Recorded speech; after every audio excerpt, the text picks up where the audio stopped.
نبی کریم علیہ السلام نے حضرت حاتب بن ابی بلتہ رضی اللہ تعالیٰ عنہ صحابی رسول بھی نے بدری صحابی نے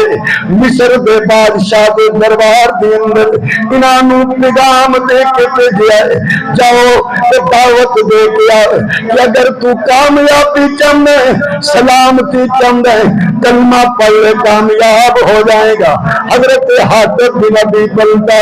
رضی اللہ تعالی عنہ نجاشی اسی مصر دے بادشاہ دے دربار دے اندر پہنچے حضور دا خط پیش کیتا جدوں مصر دے بادشاہ نے نبی کریم دا یہ خط پڑھیا کہن لگا گلاں تے بڑیاں کھڑیاں نے پر میں ہون جواب نہیں داں گا تو بڑا لمبا سفر کر کے آئے ذرا آرام کر لے ذرا ٹھہرو صبح میں دربار لگاواں گا اپنے پادری بلاواں گا اپنے وزیر بلاواں گا انہاں دے سامنے گل ہوئے گی۔ صبح ہوئی ہے دربار لگے ہے وزراء بیٹھے ہوئے نے پادری بیٹھے ہوئے نے انہیں خط لے آیا گیا اس نے خط پڑھیا کہنے لگا لوگو میرے کو خط آیا محمد رسول اللہ صلی اللہ علیہ وسلم کی طرف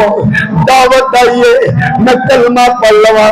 مسلمان ہو جاوا پر وہ حضرت حاتب بن ابی بلتہ کی طرف کے کہنے لگا حاتب تسی کہندے ہو کہ تانوں تواڈے نبی نوں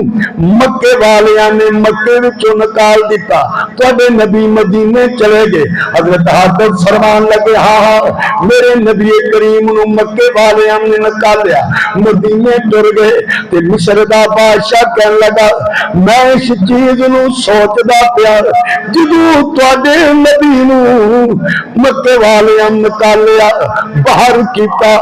خفیہ طور پہ تواڈے نبی کریم گئے تے پھر تواڈے نبی نے بدعا کیوں نہیں کیتی مکے والے سارے تباہ ہو جاندے تو تواڈا نبی مکے وچ رہندا مکے کیوں گیا کہ حضرت حاتب بھی بھیجے ہوئے حضور دے سن نبی دے نمائندے نبی دے قاصد نبی دے الچی آپ نے فرمایا